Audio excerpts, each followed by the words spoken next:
Oh man. I don't even know how to start because Jeff, I'm such a huge fan of yours, man, that this is why I do the podcast, is be able to sit down with people that I love. So thank you for coming on to talk about Crosby, Stills, Nash and Young. And also to let you know, we had like 5 other big names that wanted to do this record. And I told them all, pardon my language, to fuck off. Oh boy. This is Jeff's record. He got first dibs. Okay. And I couldn't be happier, man. So what a pleasure. Hope I can deliver. It was a long No pressure. No pressure. Don't worry. I'll cover a lot of the info. We just want to know your opinion, your love. We're going to talk about this. We're going to talk about some Crosby, Stills, and Nash. But I guess, just to dive right into this, when and why. Well, actually, let's say start there. Why are you here for out of all the records we probably offered you? Why are you here for Crosby, Stills, Nash and Young, Deja Vu? It was at a time in my life. I'm gonna say it was 71. It was released. I was early in high school, and so my tastes in music were being formed. I had come out of the late 60s. And I can go back to, like, Here Comes My Baby from the Turtles, Dave Clark 5. I wasn't very, my musical taste wasn't very interesting. Seeger came out with Ramblin' Gamblin' Man and that first album. Then Arlo Guthrie did Alice's Restaurant. Yeah. That got my attention just because of the acoustic work and the storytelling. And then Woodstock happened. And I remember being in the 7th grade and asking my dad if I could, go to Woodstock with some high school friends who had a car, and Dad didn't get very far. But what was that about? And so I'm young and I'm looking at that. And this was before Elton John, which 11/17/70 really kind of catapulted me into, okay, what was that? Yeah. But it was Crosby, Stills, Nash and Young. It was the acoustic work and, of course, the harmonies, and their stance. They were doing kind of what Dylan did, except with 4-part harmonies, what Phil Oakes did, Tom Paxton. They were taking some of that, political thing and kind of, maybe not so much with Deja Vu, but certainly with 4-Way Street. They were a band that was going to say some things. And back to a young kid in high school, that got my attention.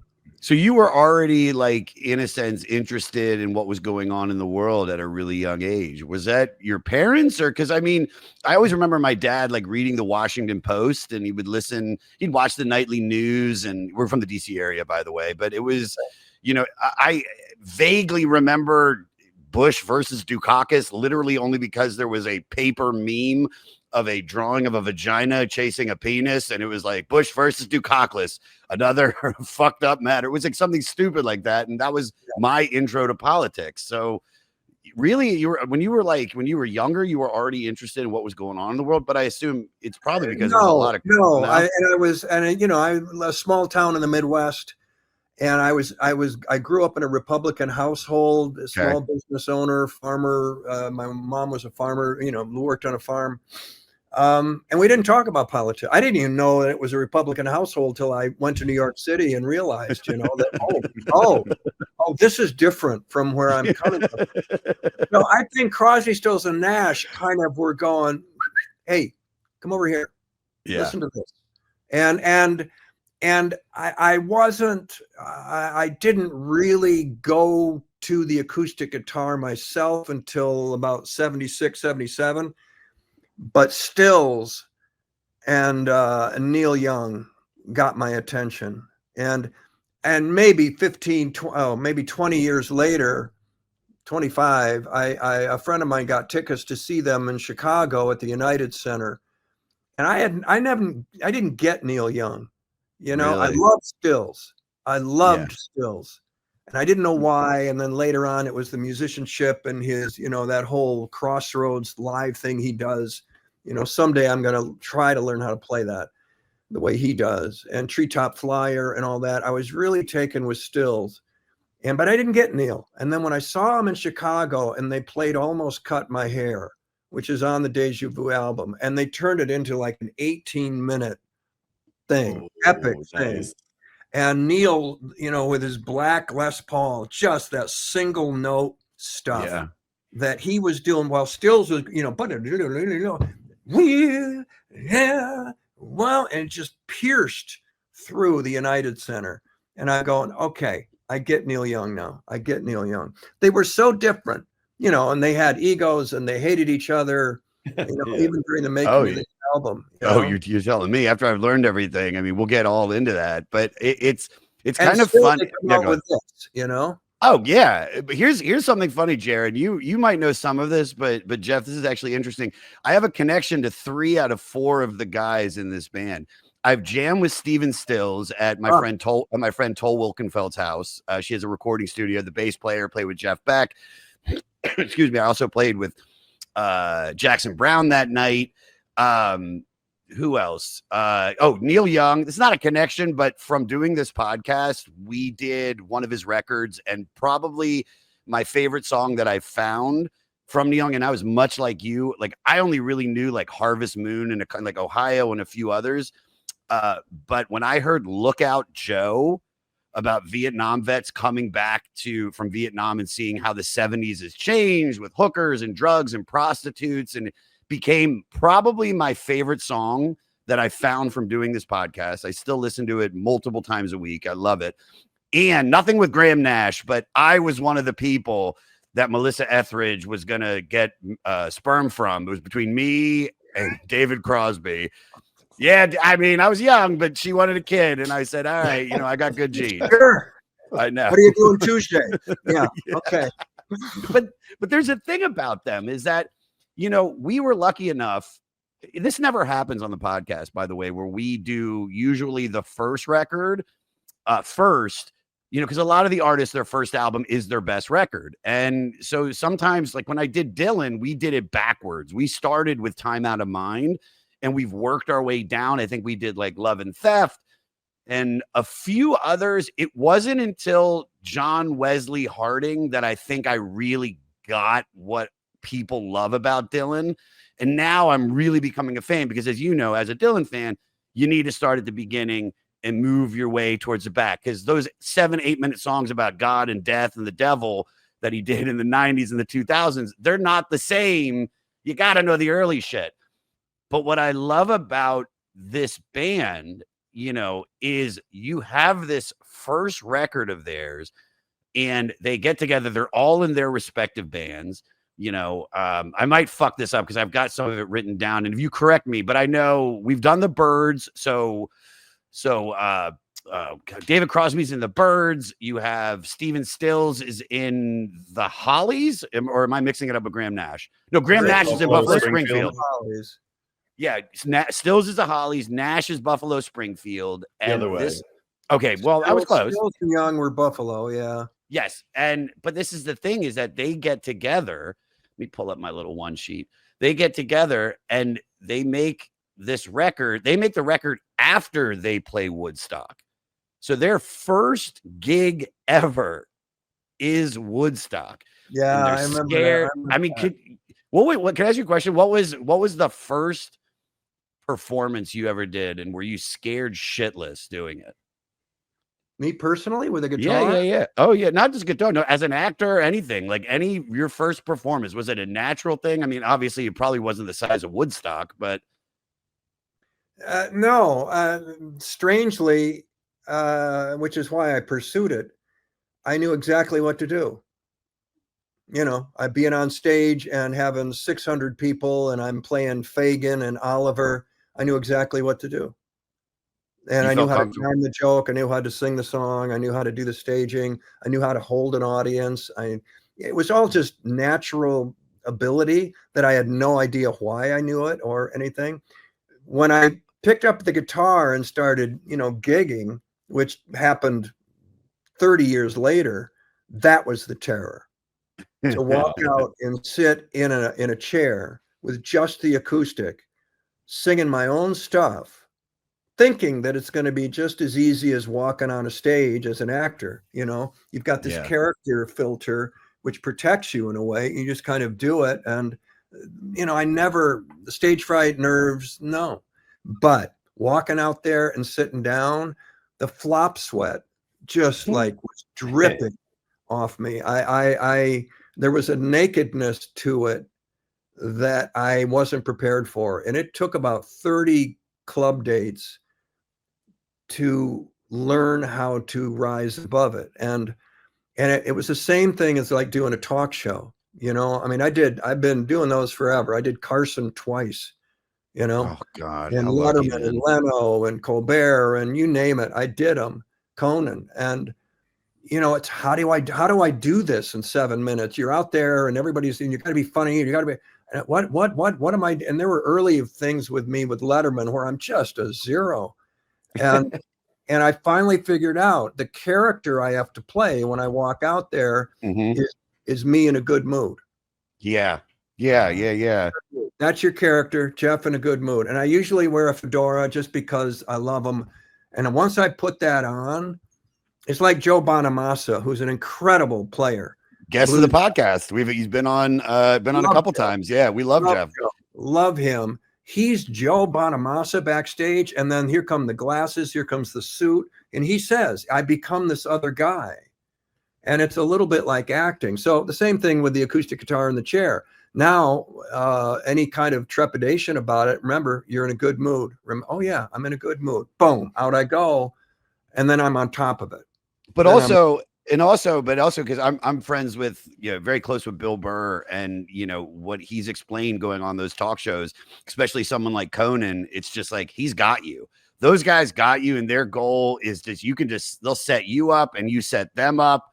And it's like it really is like a beautiful dance. And for someone who, from acting and working with actors, and then also on top of that, having the musical abilities and timing from acting and music.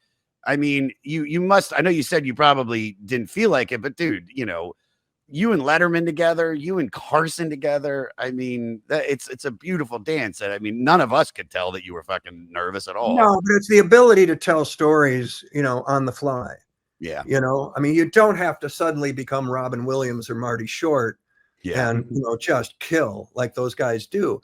Can you tell a good story that has, rhythm to it? And which you learn how to do that. And, that comes with time and figuring out how to do it. But it's the same thing with the gigs. Is sitting down in that chair is the story leading up to it. And then here comes the song. It's almost like a mini musical, except I'm doing the book and the music. And so, I've learned how to do it. I enjoy the challenge of that.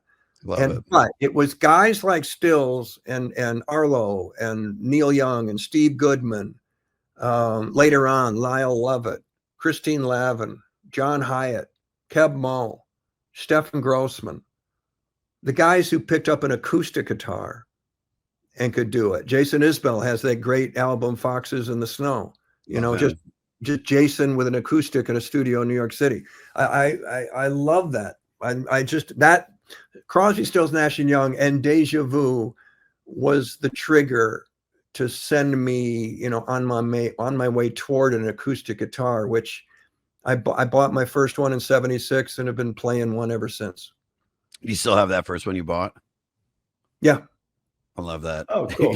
Joe's trying to buy it off you. I'm sure. Joe's trying. He's like, hey, listen, man, you want to get rid of that thing? I'll pay top dollar.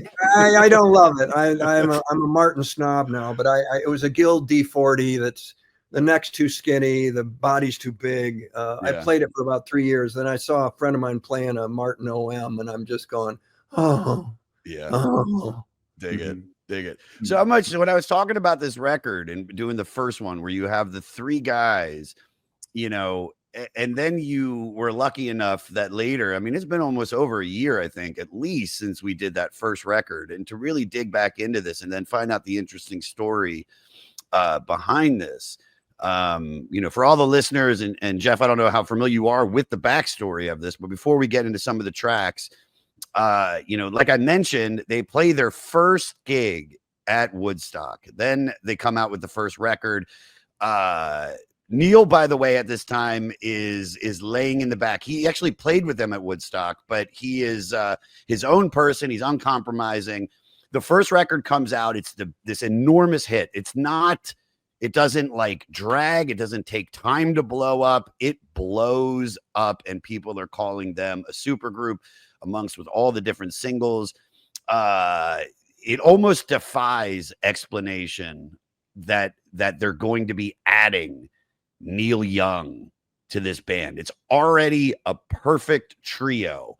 It's like, how could it get much better? And by the time they get to this record, this album, basically, what we were talking about for a moment, and I mentioned it to you, Jared, why you'll find this interesting as a Beatles fan. This is the White Album. This is a fractured record. This is not a collaborative effort. There are them playing together and working on certain things for certain moments, but this is basically a member of the band, excuse me, saying, I'm going to go to the studio, I'm going to do a song, and if you want to come in, cool, but if not, I could give a shit. I'm working on this alone. Some of these sessions, I think I saw somewhere that 800 hours. Yes. Steven Stills estimates the album took around 800 hours of studio time to record. Sometimes they'd be doing 80 takes of some of the songs. Before I get any further, what's the most amount of takes you ever did in a scene, and what was it for? Whoa. We were close to, I want to say 78. Please. On the Purple Rose of Cairo, the Woody Allen movie, 1985. Love it. Wow. And it was a one shot of a 4-page scene. And I'm sitting in a Ferris merry-go-round. Yeah. Which they had found somewhere in Brooklyn. And it was a real one. We were inside. And so it was all kind of built for us. Great. Terrific. So I'm sitting here with Mia Farrow, and it's a love scene, and the camera slowly pushes in. No cuts, no close-ups, nothing. And at the end of the 4-page scene, there's a kiss. And that's it. Well, we're shooting. The problem is we're located about 2 miles from the JFK airport.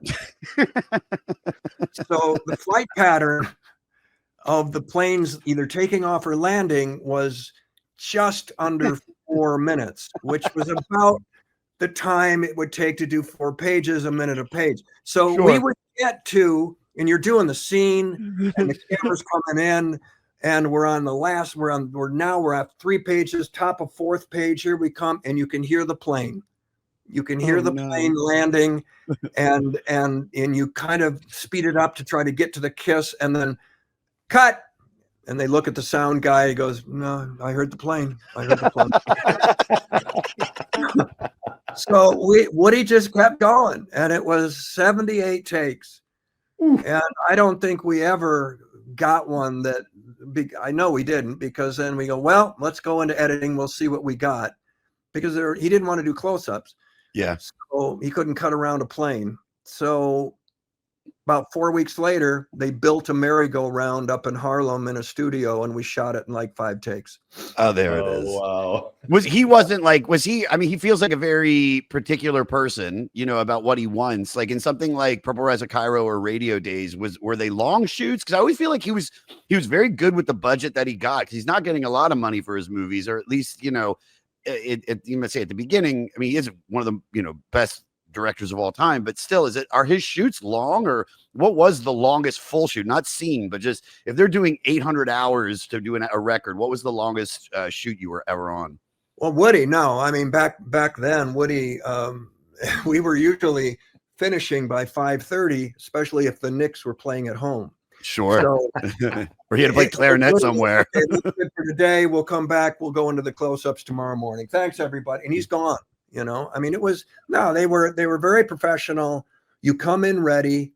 He wants to see what you want to bring to it. All the great directors did. Woody, Robert Altman, Mike Nichols, Jonathan Demme. Oh my God, on and on and on. They don't come in and tell you what to do. Altman told me 90% of what I do is casting. Oh, okay. Go. Show me what it is. I love that. Great. Okay, good. Let's move the camera. Sometimes you get nothing, and that's come in and show them what you think it is. That's why they hired you. And Woody was like that. He said with the script too, first day, he goes, okay, well, this isn't the Bible. So if you want to, change a word here or there, just go ahead. If I need you to say it the way I wrote it, I'll tell you. And you could loosen it up a little bit. And he was fine. He wanted it as natural as possible. And that just makes you want to make what he wrote work all the more. Yeah. So what was the longest shoot? Not scene, but just longest project. The way they talk about Eyes Wide Shut being almost 2 years. And that's Kubrick, who of course is very particular. And, of course, that must have been interesting working with a married couple with Tom Cruise and Nicole. But I mean, you've been on so many different projects. What was the longest from the day you showed up to the day you left? I don't. I mean, the television series like Newsroom. Sure. Yeah. Obviously 7 months, but you're shooting 9-10 episodes. Yeah. Movies. No, I was never on one of those. We're 5 months over and we're stuck in Romania. I was never on that. I did a 28-hour day once. What was that on? Was that the Purple Rose the flight day? In the late 80s called The Crossing, George Washington. And it's one of those where you got the location, you got to get it. Yeah.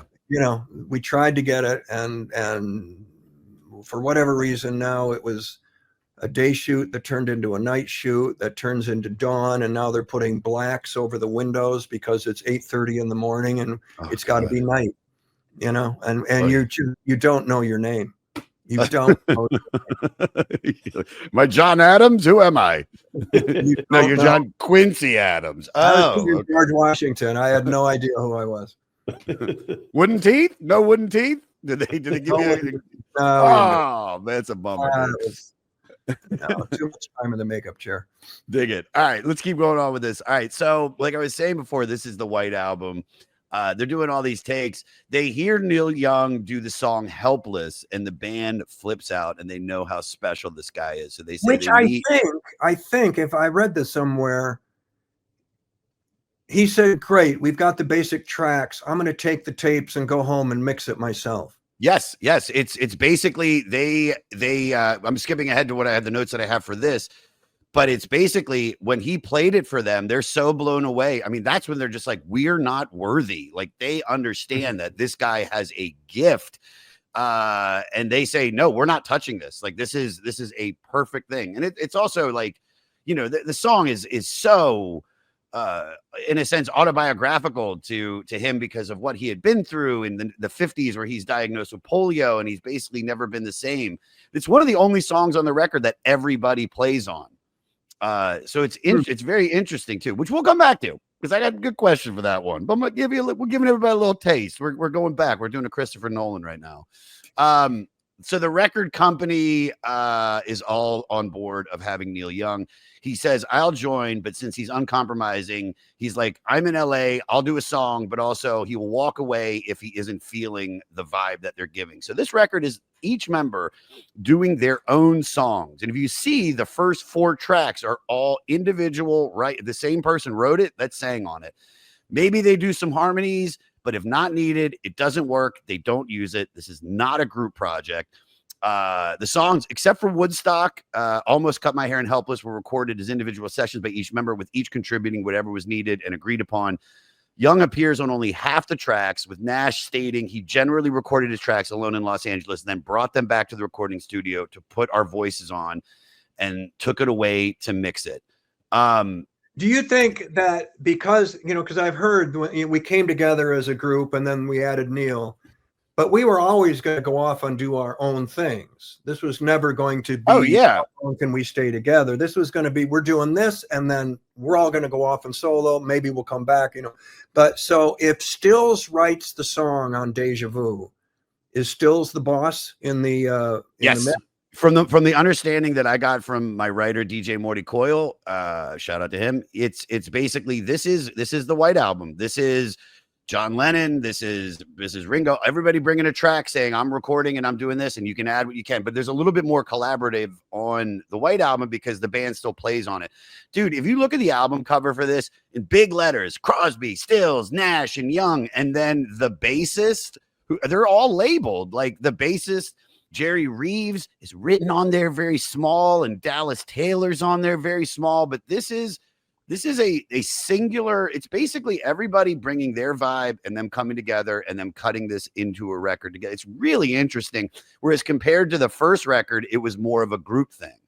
You know what I mean? I mean, everybody probably bought more ideas, to my understanding, but this is really cool. And then this is really why I'm so happy to have you on for this, because, you know, with the way that Crosby, Stills, Nash and Young, especially after this, has done so much on the spectrum or across the spectrum with their individual careers, I see the connection to your career, because similarly, like, you know, the way they see, they're like, wow, like David Crosby did this, and wow, Stephen Stills did this. You have a very, very similar career with all the different things, you know, not only now with the music, but the acting and working with James L. Brooks, working with Sorkin, working with the Farley brothers. Like, you've worked on so many projects with so many incredible people and playing these iconic characters.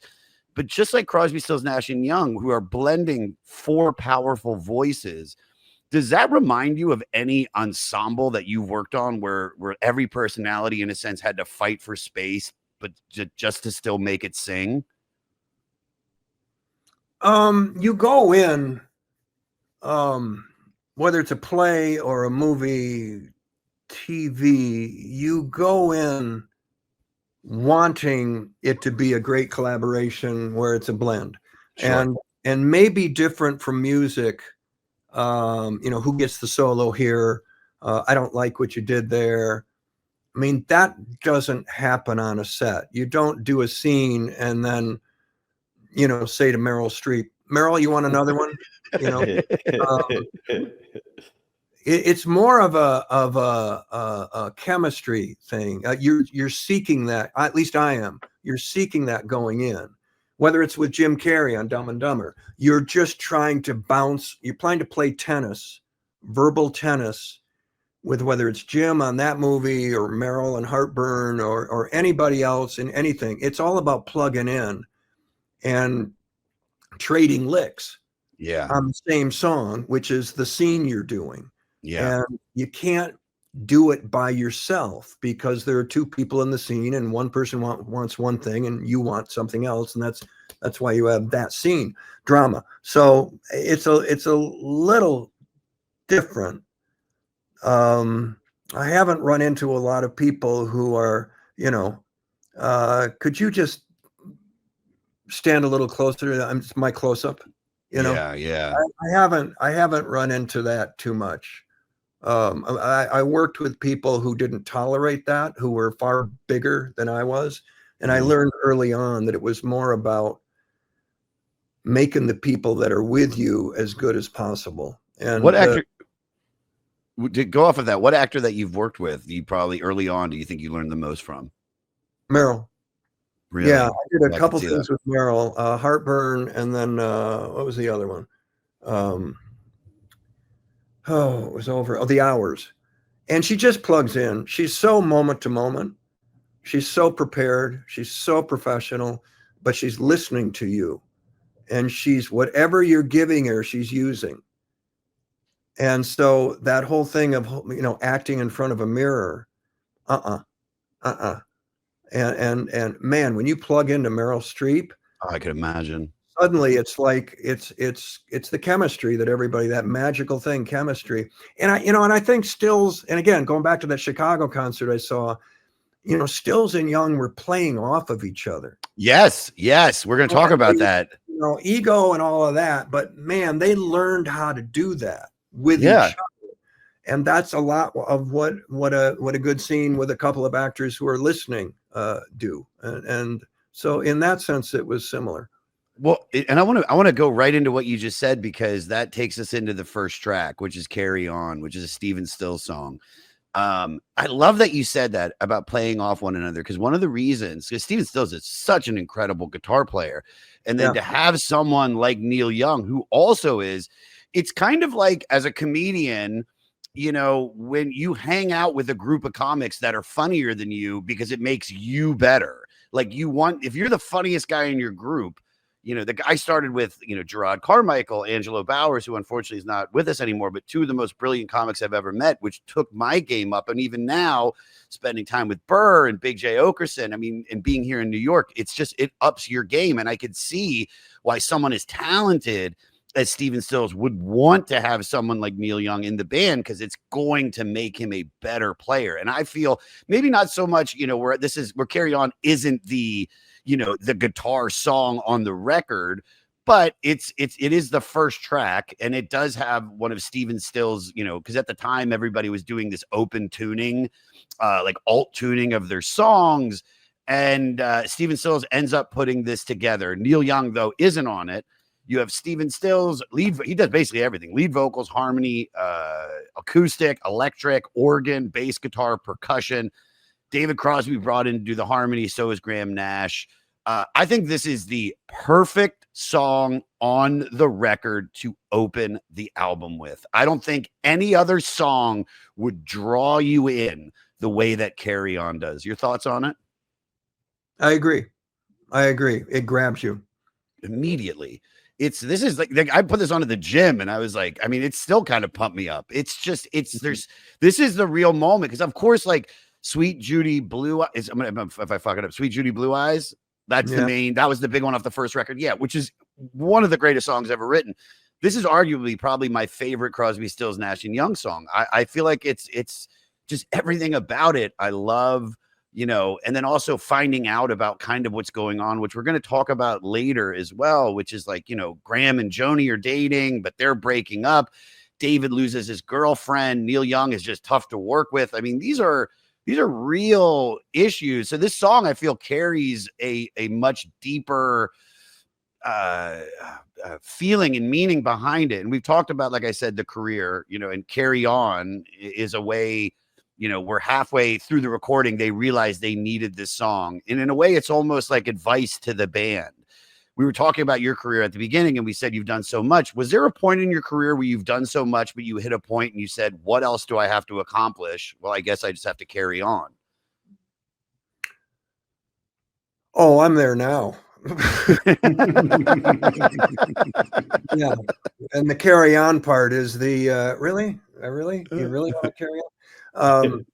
No, I think that back to the song. I think if you liked their first album, yeah, we need something that reminds you of that first album, and Carry On is that song. Sure. It's that look, you know, we're not going to go completely different until later when we bring Neil in, but here's something that, you know, harkens back to that first album that you loved so much, and then we'll go on from there. That's what Carry On feels like. A good kind of, you know, for those who like the first album, you're going to like this first song. That's what it feels like. It really does. It really does. Wow, you feel like, so are you done? You're not going to act anymore, or like, are you just? Is it? No, I just, you know, it's you kind of, you know, call me if you need me. Yeah. Versus chasing. You're chilling, dude. You're just having 50 years of pursuing. Yeah. And, you know, I definitely, you know, once I did To Kill a Mockingbird on Broadway, which I did for a year, I came out of that and I could be done. Yeah, I felt like I had accomplished whatever it was I was going to accomplish. Looking back, yeah, I did it. Now, other things have come along, I've done them, but now it's more about challenging yourself as an artist and, you know, being focused on some other things. I have a theater in Michigan. The music I'm really enjoying. Yeah. You know, I can play clubs or, you know, 500 seaters all over the country and sell out. You know, so, you know, that's as interesting to me now, if not more so, than 8 times a week on Broadway or, you know, another night shoot in Louisiana, you know. So we'll see. I mean, it's not to say there are a couple things that are out there that are, you know, possibility of happening that I want to do. Yeah. Because I haven't done them yet. I haven't played that kind of character yet. And if it comes through, which I hope it does, great. It But will. And I'm miss also your kind question. of just going, yeah, call me Yeah. if anybody wants me, you know. Who's the director that if they called you, I don't know if you want to answer this, but who's the director that if they called you, you would in a second be like, yeah, I'm there. Scott Frank. Really? Scott Frank, who wrote and directed Godless, and which we did on Netflix, a big Western. And I won an Emmy for that, thanks to Scott. He just did Department Q on Netflix. He did Queen's Gambit. He's really a good writer director. And yeah, if he were to, you know, I'd go with him. You know, if he emailed me, go, I got something for you. I'll go, what time do you want me there tomorrow? Yeah. You're like, I'm sorry, dude. I'm playing a gig though in Tulsa. It's a 400 seater. If you Cancel. we're canceling it. Dig it. All right, let's move on to Teach Your Children. Probably, you know, probably the biggest long lasting song I feel like that might have come off of this. Very interesting story behind it. So this is a Graham Nash song. He wrote this while he was still in the Hollies in '68, but he wrote it very much at first like a Henry VIII by Herman's Hermit. So not the country version. It was Stills the one that told him to change it to make it have more of a country song. Graham saw this photo of a toy hand grenade in Central Park by a famous photographer that I forgot to write her name down. I don't know if you know. And there's a moment where he thinks you can either teach your child to be good or bad.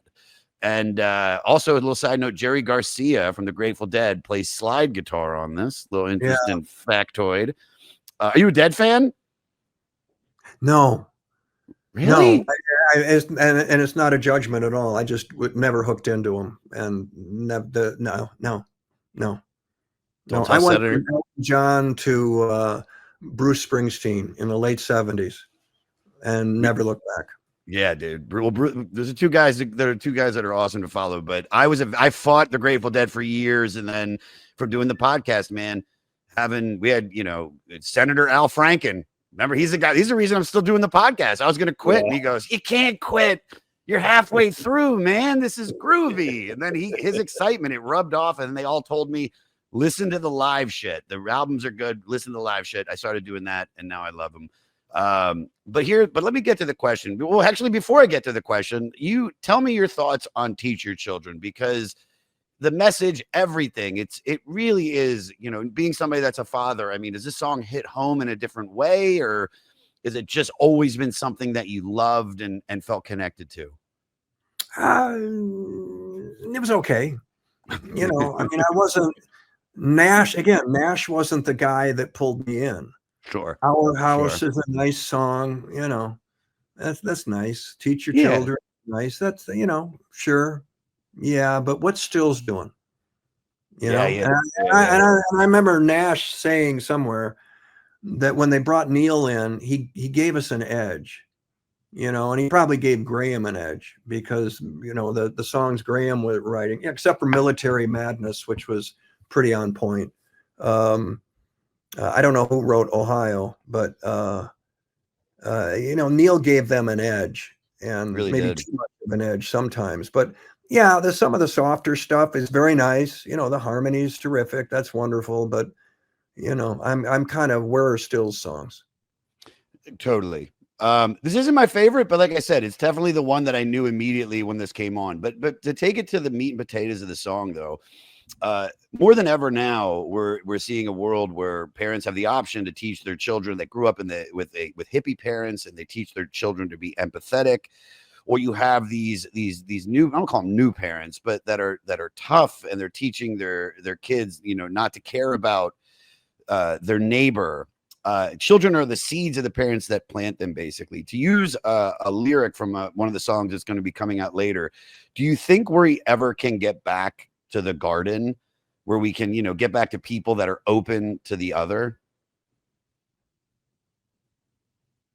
I hope so. Yeah. I hope so. I mean, I think that's, the hope, basically. I don't know how or when. Right now, it doesn't look possible. Everybody's divided. The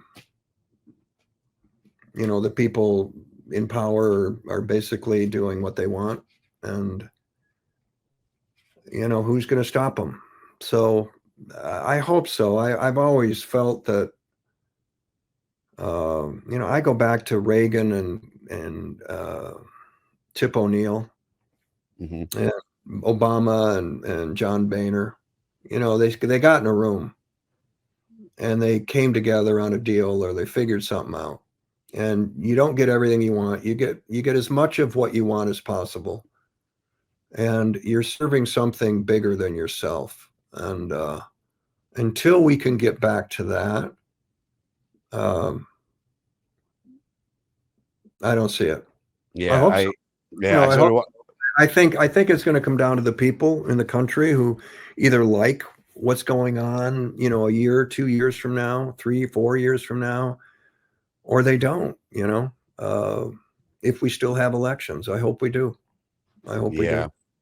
Yeah, it definitely feels like once, 2000, well, really 2014, 15, when that, that entity came into our political stratosphere, it felt like the puppets out of the box, and it's like it's just how do you get that thing back in there once you've cranked it up and it's popped out? It's like, I feel like people are only going to be leading that way because on that side, and I do think, listen, I do think there that you still have good people in this world. Um, but I completely agree with you. So then how can you as a I father? do too, and I think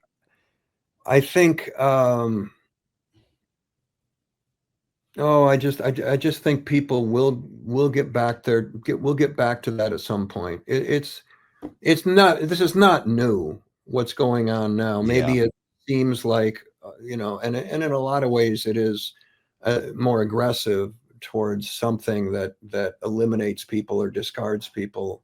And kind of tramples on what we thought what democracy was. But there have been politicians forever yeah, that have gotten into office and done things, and somebody had to wear the guardrails and wear the checks and balances and all that stuff. So we'll see.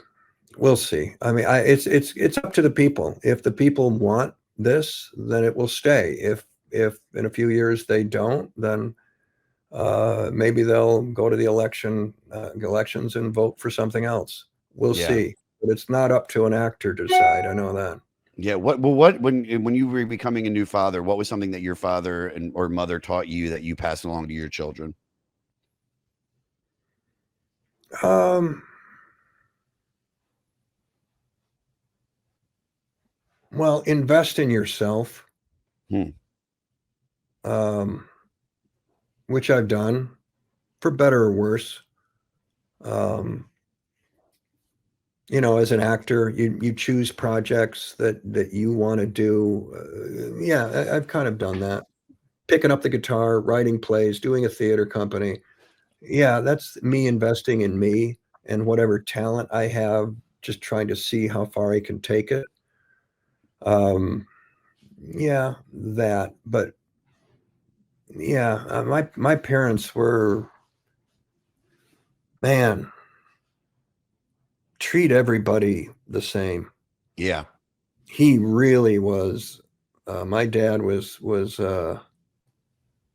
Um, if I ever see you treating one of the kids in town who doesn't have a lot of money poorly, Hmm. he didn't have to finish the sentence. Good man. What a good man. Wow. Oh And man, that's and and you're he ran and this a is lumber company in a small town. He was one of the successful business owners. He was the mayor for a while. He ran the school Oh, wow. board. He was like Atticus Finch in this little town.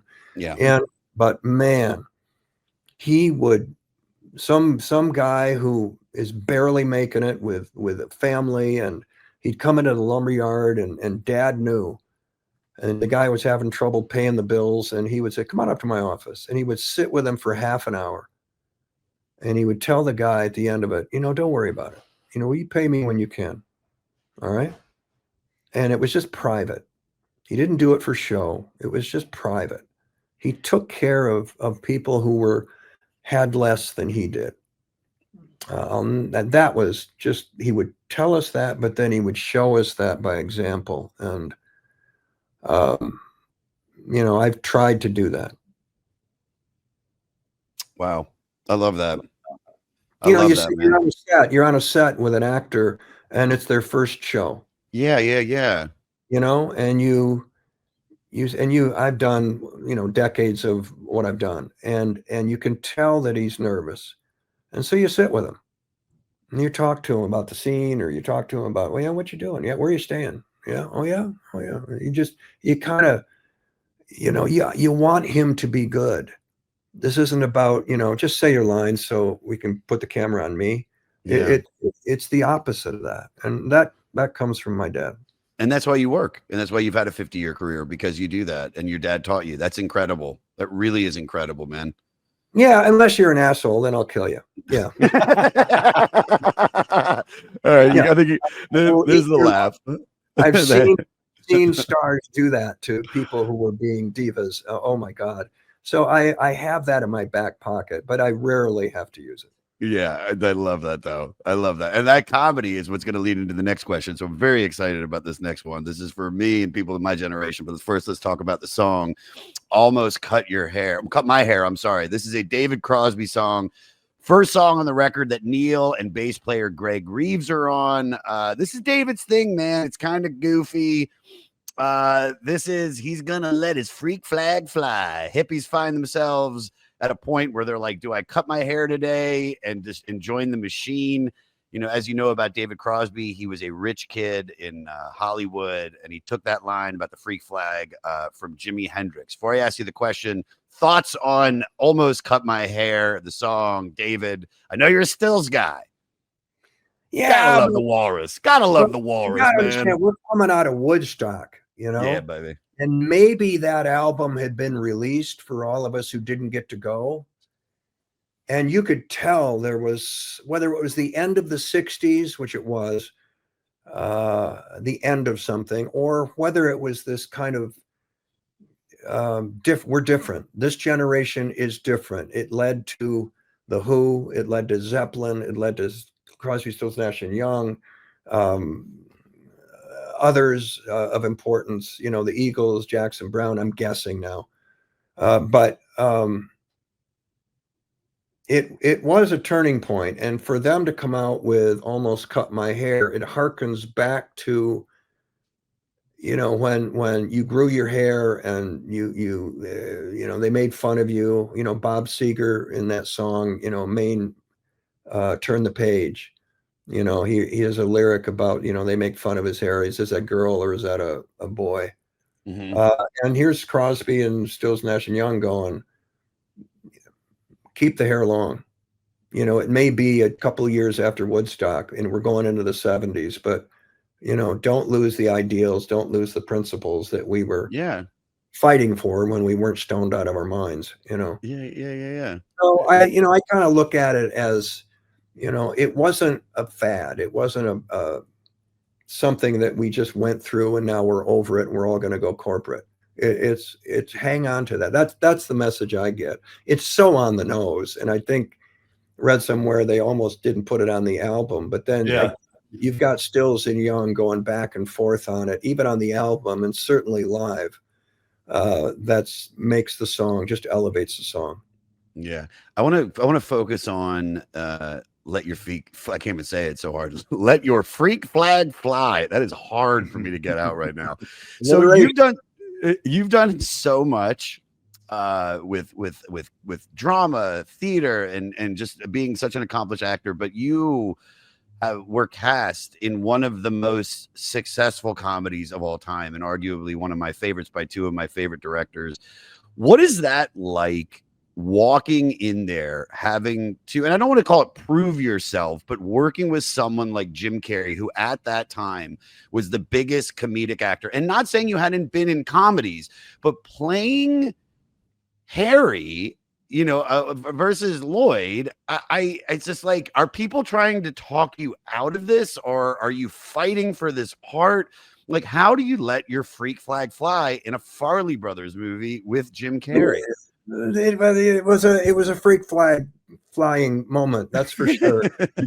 Because the career was slowing down. I wasn't doing things that were interesting to me. I was a supporting actor in dramas, and it was okay, but I knew I could do comedy. I had done musicals, and I knew how to time. I could be in front of 600 people, and I knew how to land the joke. I knew how to set it up. I mean, you either have that ability or you don't. Sure. And I never did stand up, but I did do comedies in theater. And so I knew I had that, and I hadn't yet done it on film. And so I went out to LA because I had done a couple of independent movies in the early 90s, late 80s that nobody saw. And I told my agent, I got to be in something that people actually see. So I went out and auditioned for 5 movies, and I got called back on 3 of them. One of them was Dumb and Dumber. Okay. And that was the one I wanted. And I went and met with the Farrelly brothers, and then they wanted me. And then I had to come in again and read with Jim and the Farrellys. And, you know, I found out later they had been through 50 actors. Oh, wow. Really? Names. Friend Jim calling friends of his going, come on, man. Okay, but, you know, 10 million. No, it's a smaller, you know, they wanted too much money because, and it was also Jim at the time, all he was Ace Ventura. Yes, it's true. He had shot Mask, but it wasn't out yet. This is April, we're going to start shooting Dumb and Dumber the end of April. And in the middle of shooting, he flew to Cannes on a weekend, and Mask premiered, and it became huge. Yeah. Instantly. And then later when they released it in the fall or winter, that's when Jim became, you know, capital letters. But at the time, you know, he really wanted an actor. He was pursuing, you know, name actors for it. And they just kept turning it down. I mean, because you read it and you're going, okay, well, 12-year-old boys are going to think this is their Citizen Kane, but, you know, movie going public. And do you really want to get in a scene with Ace Ventura? Because Jim is, you know, I mean, when Jim turns it up, you know, as Chris Guest used to say, you start at 11. So, but I wanted that. I wanted to work with someone, what I considered to be a comedic genius. And I learned quickly to let him lead. Yeah. You want Jim to lead anyway. And Jim, on the other hand, was going, I need someone who's going to make me listen. I don't want to do my solo thing where I just, you know, take over. A human tornado and everyone stands. I really want to, you know, it's a buddy movie. I've got to have an actor who makes me listen, or at least I can listen to. And so that became kind of the little formula where, and also if you let Jim lead, you follow. You're like a puppy on a leash. And you can see me where Jim, and there's like a half-second delay. Harry, what? You know, all you have to do is like being jerked. Okay, you know, and then you go. And so that allowed us to kind of, you know, and then we would get into trouble and I'd turn on him or yell at him or something. But it was, you know, a comedian, and you know this, they'll try to top you. Sure. It's yes, and. So it's that thing of, here's the joke. Well, I'm going to come. Well, I'm going to come. Well, I'm going to come. You know, and the next thing you know, it's, well, what are we doing?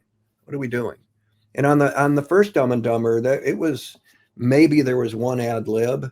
You know, what's the most annoying sound in the world? That was an ad lib. But other than that, everything was written. It was per the script. The Jim and the Farrellys had been over it, and this is how it's going to go, and you just executed it. And he couldn't have been nicer, more collaborative. If I had a punchline, he set me up. If I had one, I set him up. I mean, it had to be a team, and that came from Jim wanting it to be a team. Wow. And we'll talk about like they were just the kings of the 90s, the Farrellys with, I mean, Kingpin, Dumb and Dumber, Something About Mary. I mean, just some of the funniest movies of like my late teens, early 20s. And to be able to work like Jim, I mean, you saw it immediately as a comic. The clips I've seen of him at the Comedy Store and just how talented he was and going into Living Color. Were you intimidated at all? Or were you just like, all right, this is groovy. Like, this is exciting. This is what I need to get out of my rut. I mean, because like you said, you had done some independence, you know, did it come back? Did you do Speed before and then, you know, or was it like? Yeah, I did Speed before that, and we were shooting, and Speed came. We were shooting April to the end of June, I think. Yeah. And Speed came out in June, and Jim had Mask at the Cannes Film Festival, and then that was so we both had something come out. But you know, I was in Speed, you know, not intimidated. No, I just wanted to execute what I was supposed to do, and especially in Jim's scenes where we're doing it together. You know, it's not a competition. Yes, I get it. Collaboration, and if you're going to compete with Jim Carrey, you're You're gonna lose. Yeah. So it was a collaboration, and Jim was wide open to that. I love I that. also knew, and this was my agents. You know, you talked about. There was an intervention before I was to fly from Michigan to LA to start, you know, doing wardrobe for Dumb and Dumber. There was an intervention. I had 3 of my agents, 2 in LA and 1 in New York, on the phone at midnight before getting on the plane the next day saying, we're going to stop this from happening. This is not, you're not going to do this movie. This is a bad career move. You're going to regret it for the rest of your life. To be honest, Jeff, Jim's going to blow you off the screen. And wow, no confidence in you to be able to hang with him. Everything you had done. The comedic genius that was Jim, you know, and I had shown nothing. I mean, maybe Something Wild, maybe Purple Rose of Cairo, but that was different. There was comedy in Arachnophobia. It wasn't just a horror movie. You playing a funny character. I mean, but it way different, not as slapsticky and you know, even Liam Neeson, way before Naked Gun and Police Story, was doing dramas. I mean, to be able to, you know, you never know. It's but Liam Neeson's doing that now. I was saying, I meant the other guy. What fuck? Leslie Nielsen. I'm sorry. Leslie. Yeah, that's what I meant. But even Liam too. Yeah, I was right about one. Yeah, but I hadn't done it, and they were trying. I was on a path to be a serious, important actor who one day would get a supporting actor nomination, and I just was going, look. I can do comedy. I want to work with Jim. And I knew then, I mean, not only would I eventually find a way to collaborate with him that worked, but I knew that I had the snowball in the head, I had the tongue on the pole, and I had the toilet. Yeah. I had those 3 scenes. Yeah. Jim wasn't in those scenes. Mm-hmm. And unless they cut them out of the movie, which was possible, I was going to score. So I knew I had that.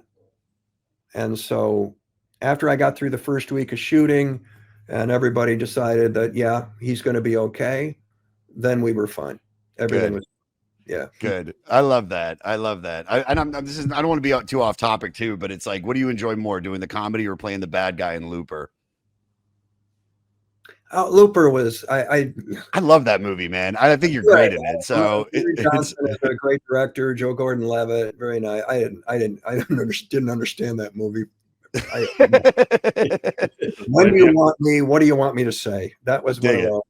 But no, the comedy is more fun. It's more, the target that you have to hit is more specific.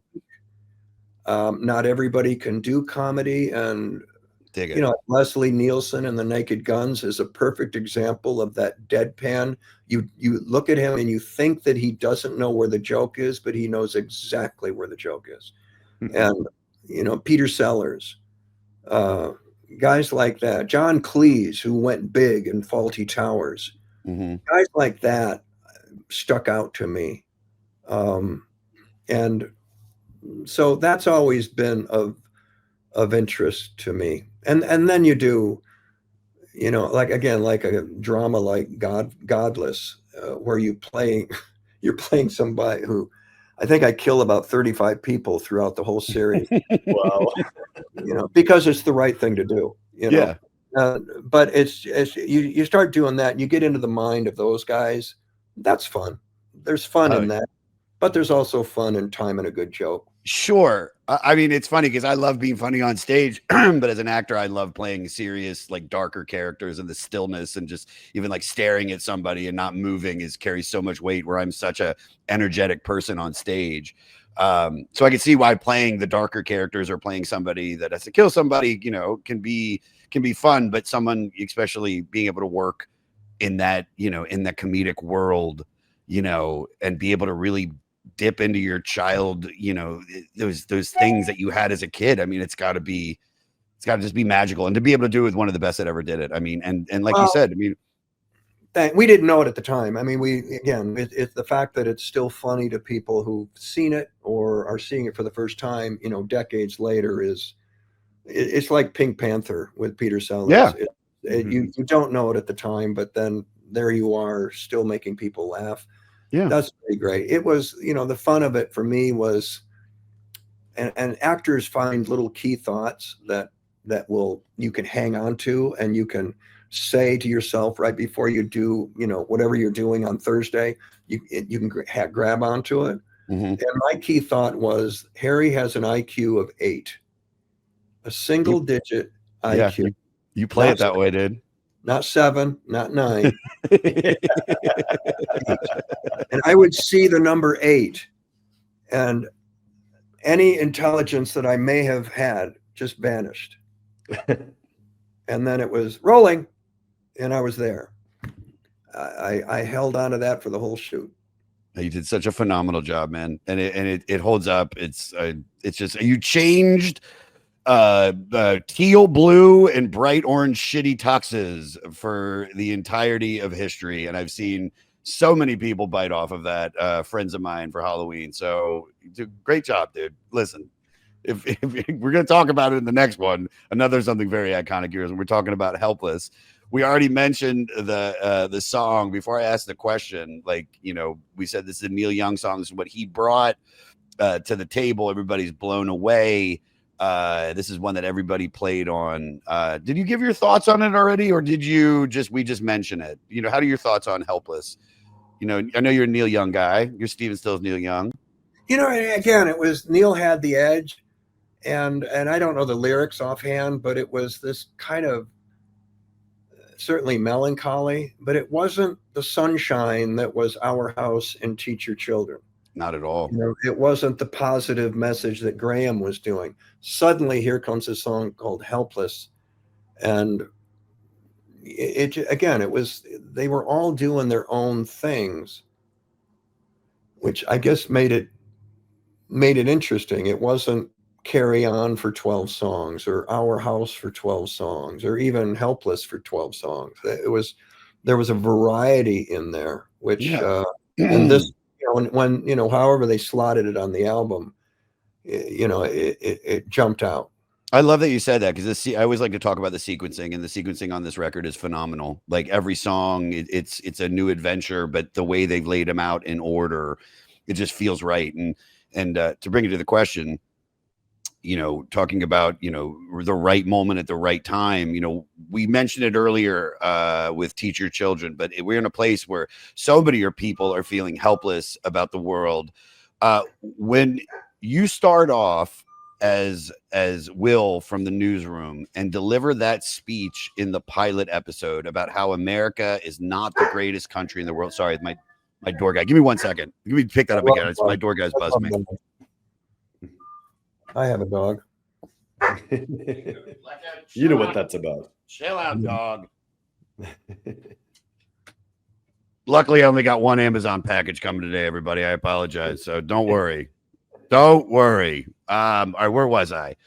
I'm just going to take the whole question again. So, like I was saying, with the word helpless, is that so many people in this world are feeling helpless. And when you started off with that opening monologue as Will in the Newsroom and deliver that speech in the pilot about how America is not the greatest country in the world, and how you basically in 3 minutes deliver the fact that, that this is something that people now go to Did you know at the moment when you did that speech, aside from Harry sitting on the toilet, obviously, that speech would be one of the most powerful moments of your career?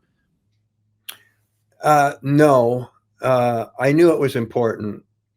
Aaron Sorkin had, originally that speech was not in the pilot. That scene was not in the first episode. The episode started with us back at the newsroom talking about what happened at Northwestern. And about 10 days before we started shooting, Aaron came up and he goes, we need to see what happened. So I'm writing a speech. You'll have it in a couple of days. I said, oh, okay. And 2 days later, he handed it to me and he said, do you think you can do this? And I said, Aaron, I've been waiting 35 years for a speech like this. Oh, I love that. And not just for what it said, because I thought what it said was honest and important, and maybe not everybody likes it, but there it is. But also for my career. Yeah. I needed to hit a home run with that speech. It was placed, 10 minutes into the first episode? Yeah.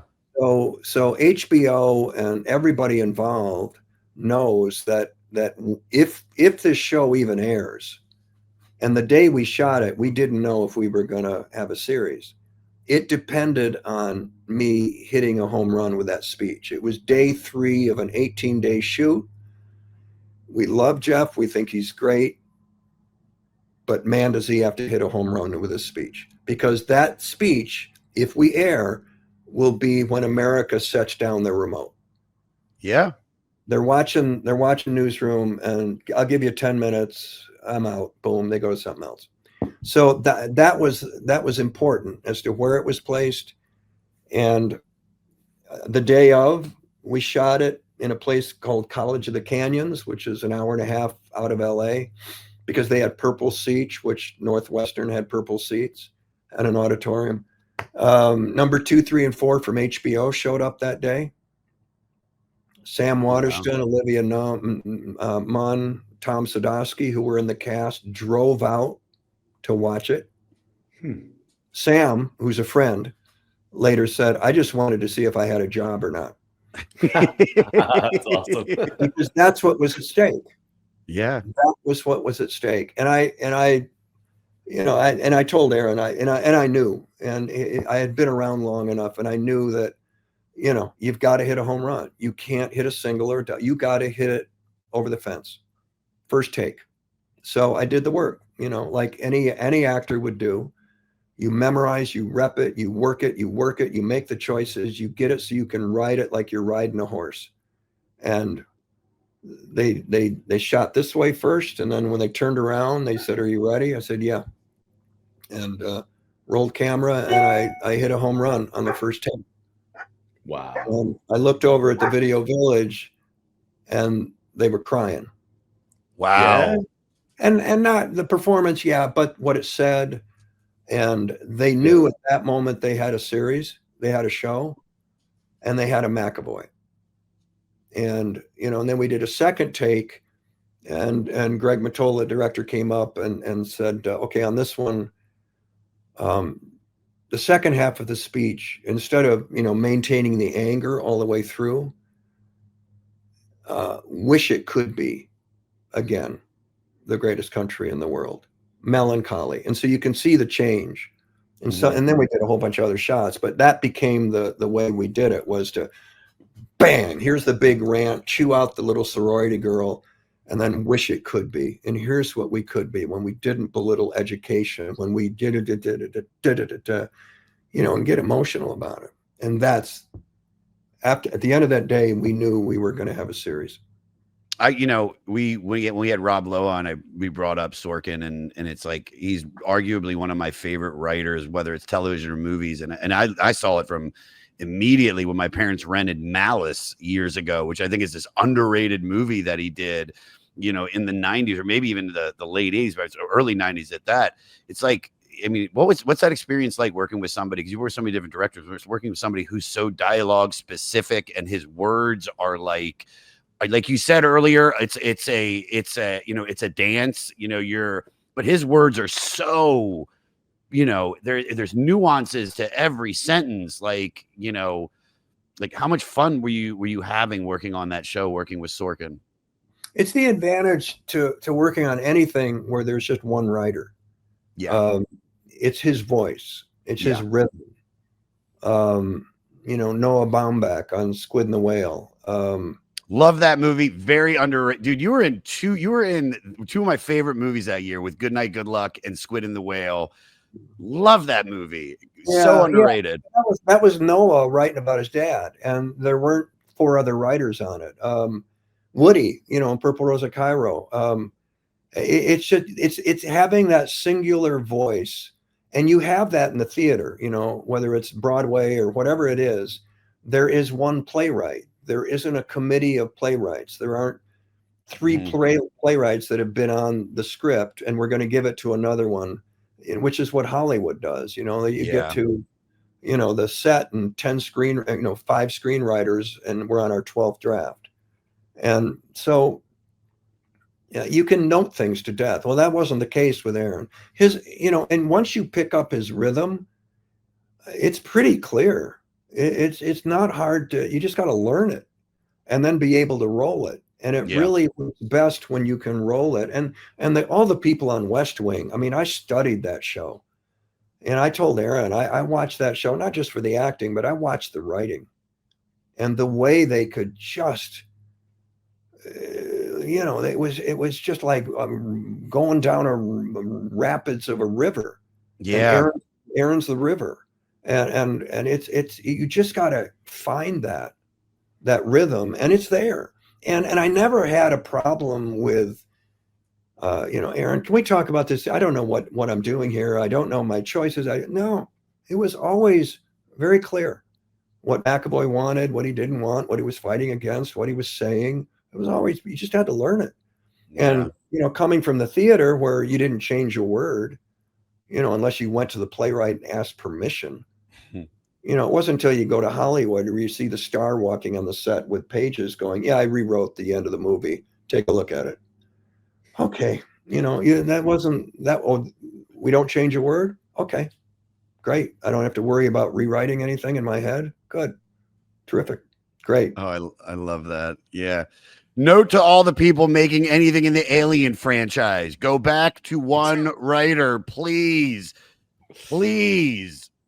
Let James Cameron do it again. No more Alien 3 or Prometheus. Sorry, that's my note to the Alien franchise. I love that franchise so much. But dude, yeah, Sorkin, dude, I mean, how many people go back to that speech with Martin Sheen talking to that Christian girl going through the Bible verses? I mean, that speech is up there with that. People, I mean, it really, and especially the direction that America's gone, you know, and there's still, like we talked about earlier, the hope of it. I mean, your character is speaking truth, and Aaron just knows in everything that he's done, whether it's, you know, sports writers or Saturday Night Live writers or talk show, you know, whatever it is, or fucking Social Network. I mean, it's just brilliant line after brilliant line, and it's just to be able to see, you know, you do that speech and just actually talk to you now about it.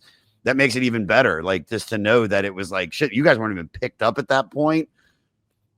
Did you chunk it at all? You didn't like, were there moments when you were doing it that you were like at the beginning when you were running it, like, oh fuck, all right, what am I going to say here? Or did you see it immediately? You saw it immediately, right? Well, I you know, I did the work so that I was prepared, and then, you know, I hit it. But you definitely hit it. Any actor, you know, you open on Broadway, any actor that opens and you hit it, you just have to do the work to do that. And so I did. That's all. I did. I love it. All right. It was, you know, one of Aaron's heroes, I think, as a writer was Paddy Chayefsky. You know, he's another guy that, you know, you see William Holden and Faye Dunaway in a scene from Network. And it's Holden and Dunaway, but there are 3 people in that scene. And the other one is Paddy Chayefsky. And that's what Sorkin does. And Scott Frank does. Guys like Noah did it in Squid and the Whale. That's when it's okay that it's written. You know, the actor's job is to make it sound like it isn't. Yeah. And that's you know, that's where we come in. So I love that. Oh, I love that. All right. You know, speaking of somebody that wrote words that they had nothing to do with, the next song, Woodstock, was written by Joni Mitchell. And it's also she didn't go. She didn't go to Woodstock. she did not go. Graham Nash, her boyfriend, told her about it. So this is her writing a song about what he said.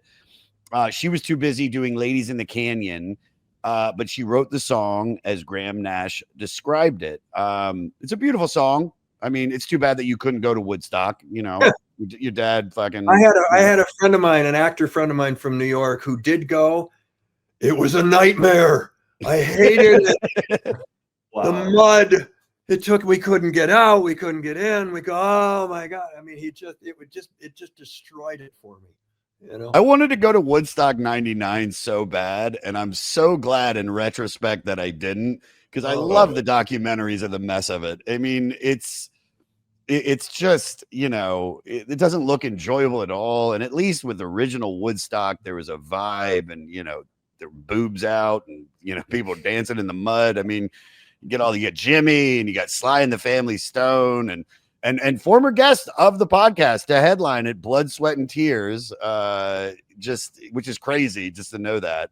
So I wanted to ask you, what was the greatest event that had the biggest impact on you? Was it whether it's a concert, a play, or a movie, or an album? But like this, I just like to stick to more live, something you saw live. ooh.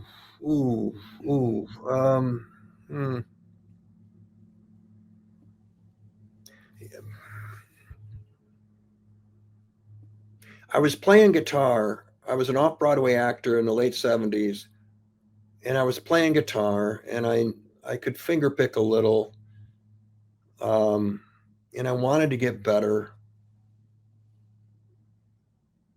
And I went to the Bottom Line, and I saw Doc Watson and Merle Watson and T. Michael Coleman, the bass player, just the three of them.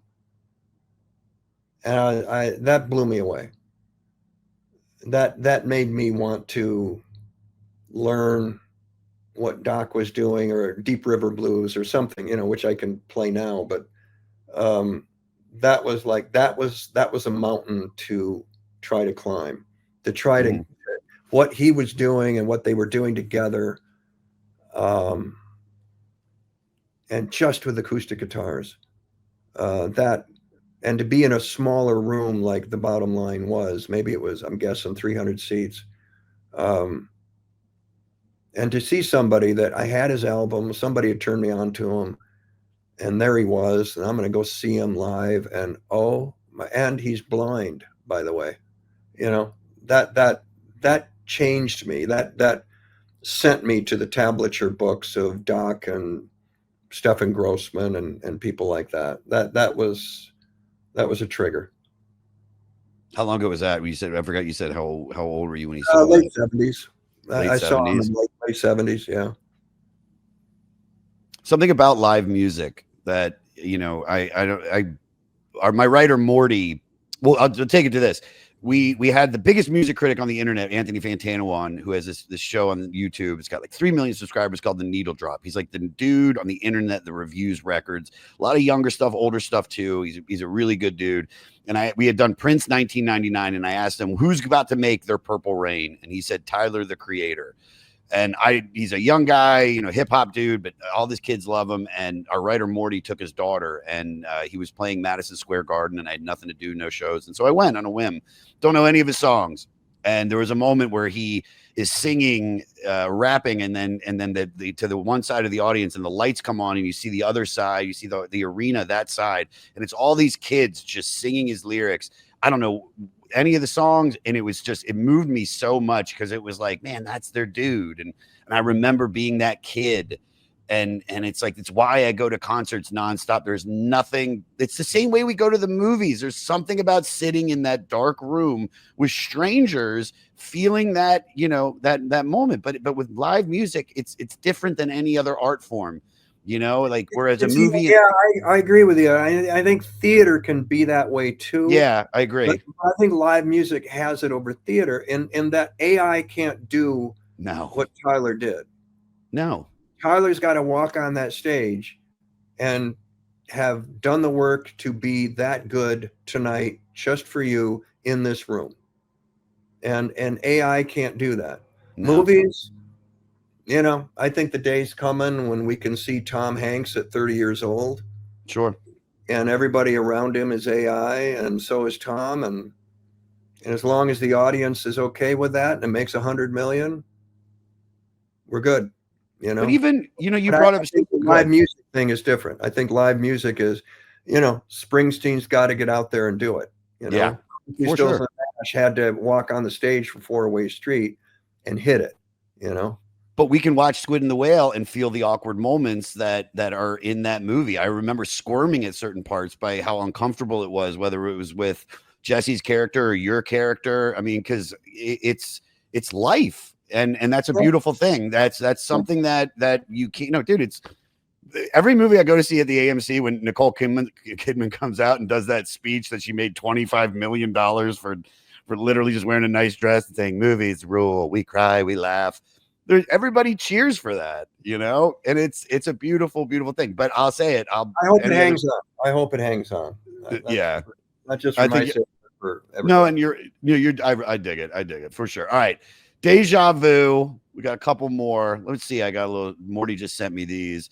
Deja Vu is a poignant song with a beautifully Baroque intro section. Has David Crosby writing about reincarnation in the Buddhist belief that energy never goes away; it just keeps recycling. While Carry On was done in like 8 hours from start to finish, this track was an arduous and laborious process to get done. Thoughts on Deja Vu, the title track? Not a lot of thoughts about it. I mean, it just it sounds like that was the one where Crosby got a lot of help. That might have been one of those where they were jumping in versus just letting him do what he does, or um, uh, yeah, not a lot of thoughts about it. That's funny that you say that, because when we were going through this is one that we were going to skip over because it just doesn't. It's not bad, but obviously it's a title track of the song. But I like the question that he came up with. This might seem like a peculiar question, but going back to any of the characters, you've done a sequel with Harry, which you got to do the sequel with Dumb and Dumber 2. Who would you want to pick up on and see where they're at now, or just visit that character again? Oh man. I have now. I'm trying to remember what I've Denton done. Webb and Welcome Home, Roxy Carmichael. No, I don't think so. um, it wouldn't, Joshua Lawrence Chamberlain in Gettysburg after the war. We shot Gettysburg and then Gods and Generals, which was actually before the Gettysburg. Shot it out of order. Yeah, maybe to see the third act of Joshua Lawrence Chamberlain's life. Maybe. And you'd want to go back into that time period again and have to dirt it up, and just those clothes did not look comfortable. I mean, I know costuming, they definitely fluff it up, but I mean, those are you're dressing like a Hasidic Jew. It's probably hot out there, and you're wearing thick. It was Pennsylvania, 90 degrees, 90% humidity, and we were in 100% wool. Yeah. Yeah. And we all had, fake beards and mustaches that kept peeling off. You're like, all right, is it break yet? Here, where can I put down my musket? Can I take off these 80 pounds of jacket? There was, we had the Battle of Little Round Top was, we kind of reenacted that, and the Confederates kept coming up the hill, and you've got a lot of these reenactors, these guys that have drove across the country to be in this movie. and they're living in tents, and they're pretending it's the 1860s for 4 straight weeks. You know, you're in your trailer, you come out, and here they are, and they got their muskets, and they just want to be transported back. You know, Yeah. they're so into it. They made the movie better because you could run the camera across their faces, and they were into it, you know. And after a take or two of the Confederates coming up, the assistant director had to get on the megaphone and say, "All right, guys, some of you seem to be putting some kind of something in your muskets. They're paper wads. There's something. We've got to stop doing that because they actually, the Confederate actors are feeling the pelts, being pelted. Remember, this is just a movie. You know, they had to get the guys to stop, you know, kind of tap, tap, tap, but boom, you know, ow, ow, for God, I got hit."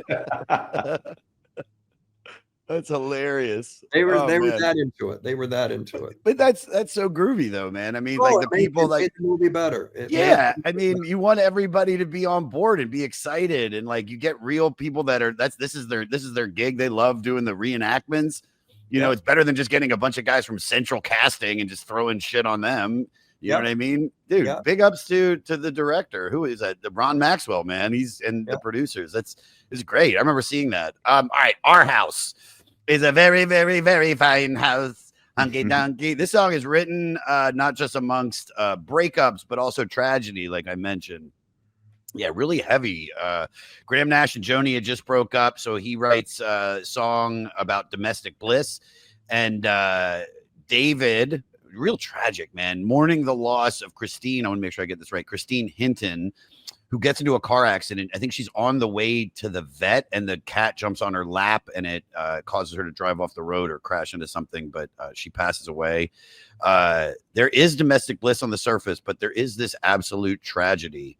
You know, I don't know if I like this song on this record because it's I don't want to call it cheesy because it's not a cheesy song. It's a beautiful song. And over the years, I think you know, when I was younger, I might have made fun of it.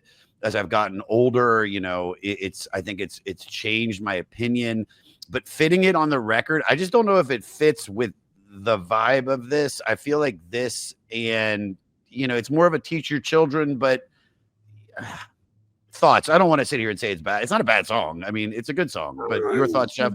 My wife Kathleen does a sing along to raise some money for diabetes every summer, and that's one of the songs they sing along. It's an easy song to sing along with. It's positive. It's at least, you know, to those who are just singing it, not really worried about what was going on when they wrote it. Yeah. You know, it's pretty, and Graham did a great job of writing songs like that, and it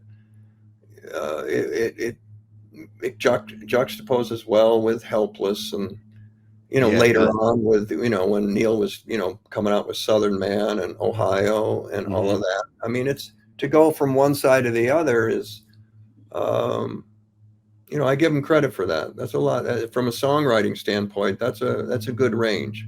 It is. And speaking of range and starting at a certain spot, your second movie is Terms of Endearment. And in the movie, you're not playing the best character. You're playing Deb's husband, who cheats on her. And then ultimately she passes. But what was that like for your second movie? Because you're up there with Jack and Shirley and Debbie. I'm acting like I know her. Deborah, I'm sorry. You're playing this shitty guy. How hard was that for you as your second film to play with three powerhouses, especially Shirley MacLaine and Jack? I mean, It was like having a seat in a master's class. I bet. Film I acting, not just Shirley and Deborah, but Jack. sure. I was 28 years old, and I just kept my mouth shut. And I would go to the set when I wasn't supposed to be working, just so I could watch Jack, watch Shirley, watch Deborah. You know, I learned a lot on that movie. I was off Broadway. Next thing I know, I'm with those three people.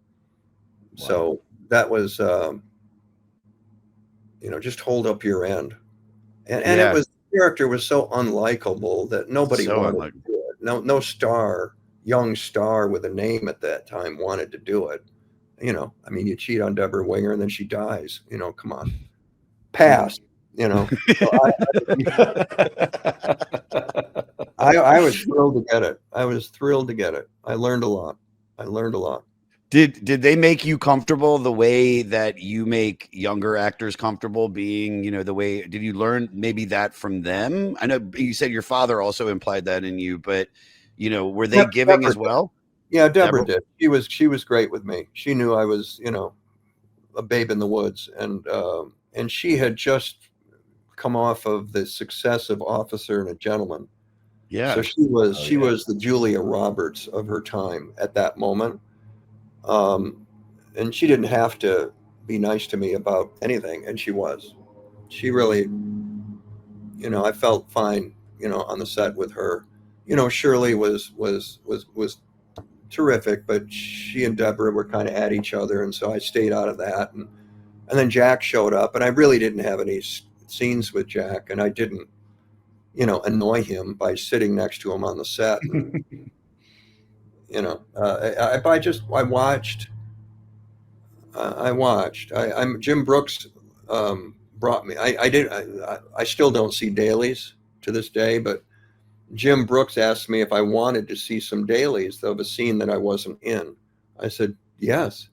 And so he showed me the scene between Jack and Shirley in the kitchen. It was a two shot of the two of them. And Jack goes into the I'm one of 106 fucking astronauts. You know, it's that speech. And he did about 5 takes. And this is back when, and maybe it still is, but back when films you could kind of rehearse on film, kind of learn the lines as you go, get used to it, find some choices, work off each other. And then about take 6, he took off. Really good. Great. Here comes take 7. Again, same, just different. Here's 8, where he's even angrier. Here's 9, where he undercuts it and he goes underneath. And then here's 10, where he does something completely different from the others. And between 6 through 10, Jim Brooks turned around. When that was the end of the takes, Jim turned to me and said, "Which one do I use?" You know, and you watched Jack give the editor options. Yeah. And give him options too, that he was chasing impulses. And Merrill does this, you know, that's where I learned that it wasn't about with theater where you rehearse for 7 weeks and then you kind of lock it. And that's what you do from the first show on. It moves around, but you're supposed to kind of lock it. This is the opposite of that. You're chasing whatever you're feeling at this moment. And if it doesn't work, it's just takes number 7 and you know, delete it. But to watch him kind of just trust his instincts and give Brooks options and then let him figure it out in the editing room it was a different experience than doing the same thing for 6 straight takes, which is a way to control your performance, where the director only has that. Well, he only did it the one way, so I guess we got to go with that. But Jack was trusted Jim Brooks enough to give it to him different ways, and then so that Jim could work with it. Not only what Jim had written, but Jack's, you know, what Jack took from it and was able to roll with it. You know, that's where film is kind of a lot of fun. That's where the magic happens, and you know, you only have to make it happen for the first time once. Yeah. And Yeah, with I theater, love you got to make it look like it's happening for the first time, and it's show exactly. number 312. Well, I went to see my buddies were in like Bob Odenkirk and Burr and oh my god, I can't think of his name. The guy from Spinal Tap. We're in Yeah, not Ian Garrett. no. Michael McKean. We're in Glengarry Glen Ross, and I went about 5 different times, and it was cool seeing it. Some shows it was funnier, some shows it was darker, and some shows it was you know, it was a little bit of both. But to see the choices that the actors made, you know, in that moment, because sometimes Bob was even funny, was Mr. Show Bob and David, and sometimes, you know, Burr was always angry the whole time, which was great. But it really, it really was this really cool dance. And going off of what you said about Jack, I mean, there's that great Matt Damon story about The Departed talking to him where he's like, and he's like, I wouldn't have lasted so long if I wasn't a good writer. And it's like, there was a scene where he shoots the girl and he's like, but if you cut right there, but if you keep going, and then I improv this, and then, but if you cut right, you could cut right there. But if you keep going and let the camera roll and just lets him play around. And I think, I know that might've been the first time that he was working with James L. Brooks, but something like As Good as It Gets, where Jim and Jack are just, I think, at their best. I mean, it's just such a powerful performance, and the writing and the story, I wonder just how much, they're just enjoying what, he's being given to say. And then how much Jack, who seems like he just really is so good at what he does, and especially from working with so many great directors over the years that trust him. And it's great. You've worked with so many great people that you've been able to really see just the progression between what bad acting is, what good acting is, and what being the character is. And I think someone like Jack or Christopher Walken and Meryl Streep, those people, and yourself, it's like you guys live in your characters, and you understand it. What your character wants, and once you know that, then you can have fun. And that's the beauty of it. The other thing that I learned, especially on that movie, and from someone as revered as Jack, is that it's because there's no rehearsal for film, it's guesswork. So this is your best guess as to what you think the scene is from this character's point of view. And maybe or maybe you don't know. And so, Jack from the get-go was kind of going, what do you think if I do this or I do that? And Brooks, who's smart, brilliant, yeah, try it. Because you never know. You get into editing and you're going to wish you had that one where he wasn't as angry. You're going to wish you had that one where he said, "Can I try it?" Where I remember Jim said to Jack, he goes, "Yeah, great. I have an idea. It's kind of, out on a limb." And Jack said, "I love going out on limbs. I get in trouble out there." And I just risk it. And that's different than the theater. The theater that's inside the rehearsal room. And then, they go, "No, don't do that. Come over here." And maybe you find a way to, do the similar thing, but it's weeks ago. This is on the day right now. Roll it, boom, hit it, give it to them. Now they have it. And now months later, when they're in the editing room, they've got options. Because I learned that because it's guesswork, you don't know for sure whether this is the only way to do this speech or the scene. If you're moving on TV and it's 1, 2, 3 takes, got to move the cameras, then you got to make some choices and stick to them, and that's it. But if you give yourself some options, because that's where you write the final draft of the movie, is in the editing. Yeah. I did 2 indies where I wrote and directed and acted in them, and that's where I learned that, where I'm going, okay, the scene doesn't work. Is there a take where I didn't do it, and that's where you write the final draft. And yeah, Brooks knew that, and Jack knew that. And so let me give you a couple other options, and, in the event that you need them. Yeah. I love that.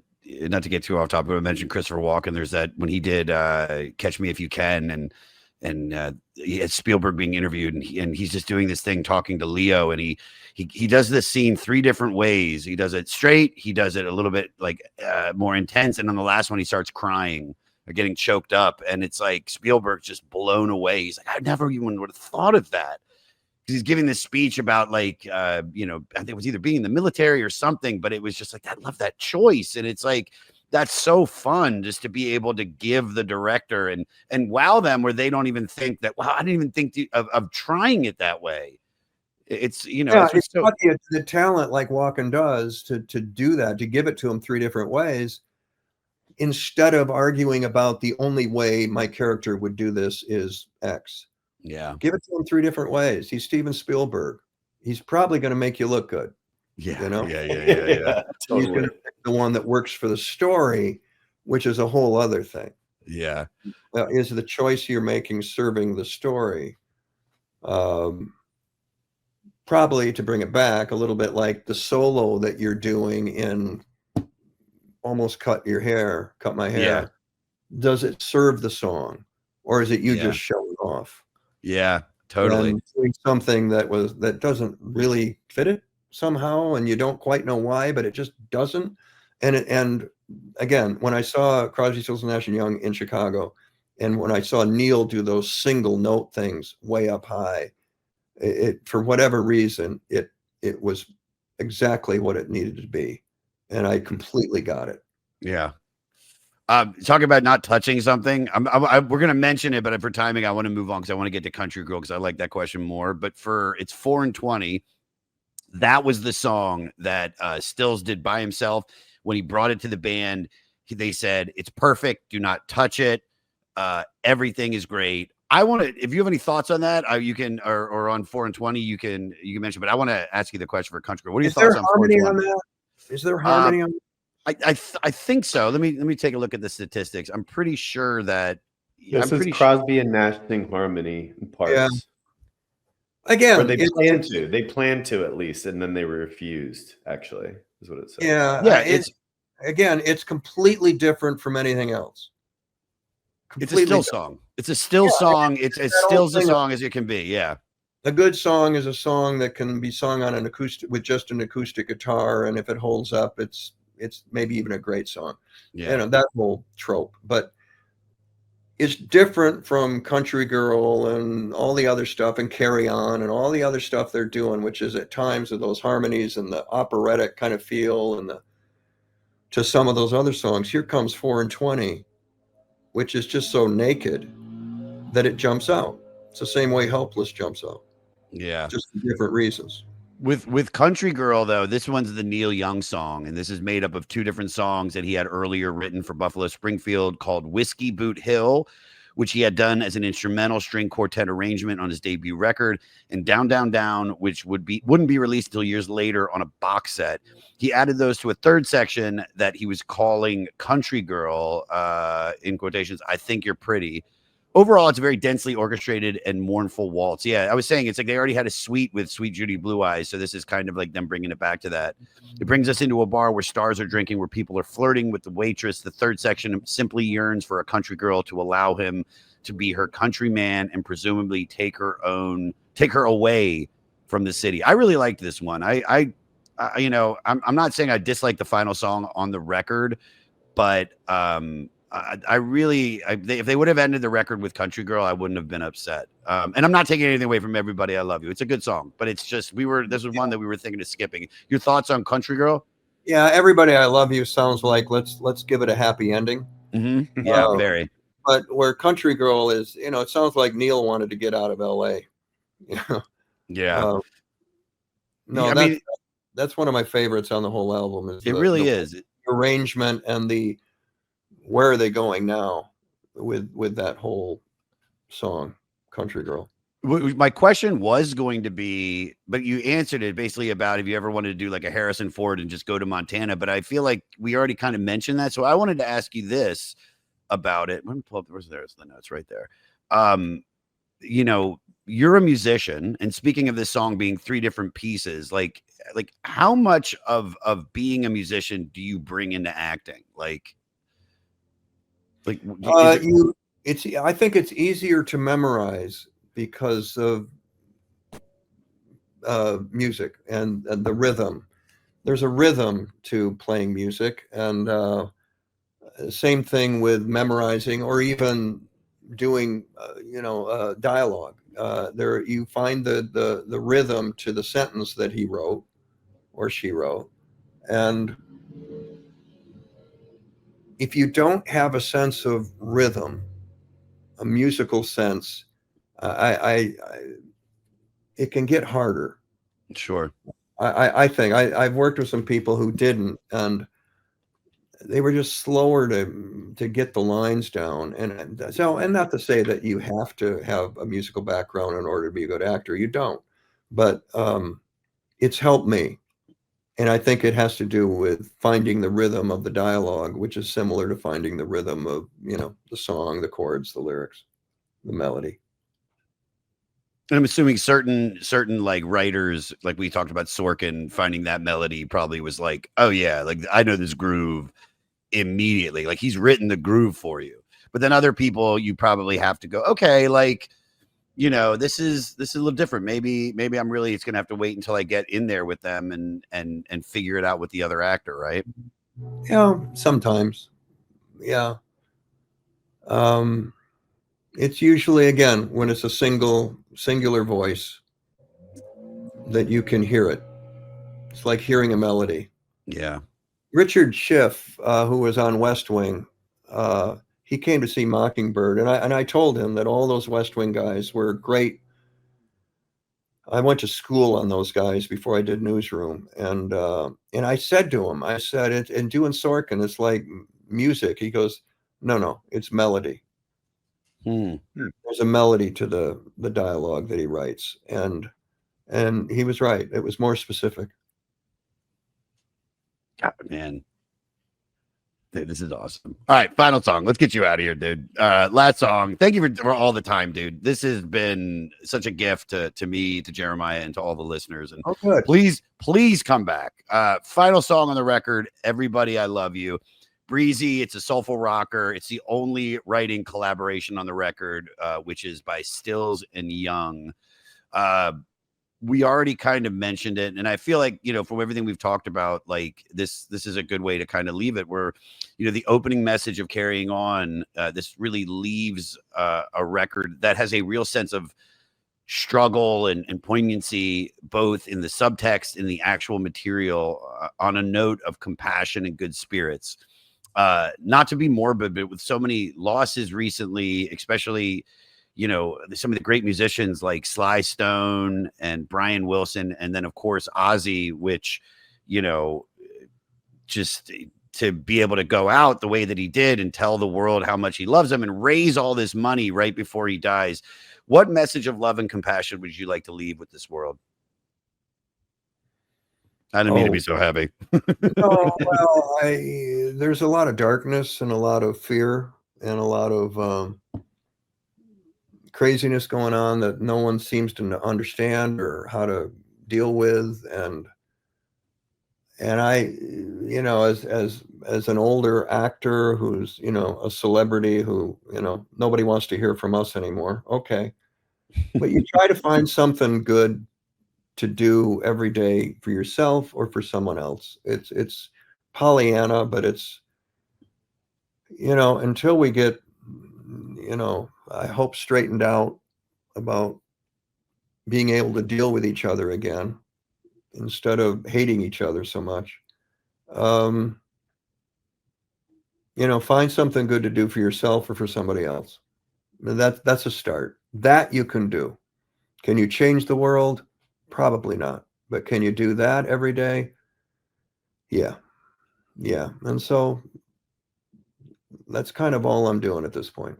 And you're doing a great job of it, man. And I love that you brought up your dad and what he taught you. And when you have someone like that in your life that shows you how to be empathetic and love your brother and help people. I mean, even on the smallest scale of you helping actors, I mean, that makes me just so happy to know that there are actors that I look at that are extremely successful that, like that you put up on, I don't want to say, on a pedestal, but you're like, oh man, they might be dicks or assholes. And a lot of them that I've met have been very, very sweet human beings. Some of them have been assholes, but it could just be that moment of, you never know what they're dealing with in their day.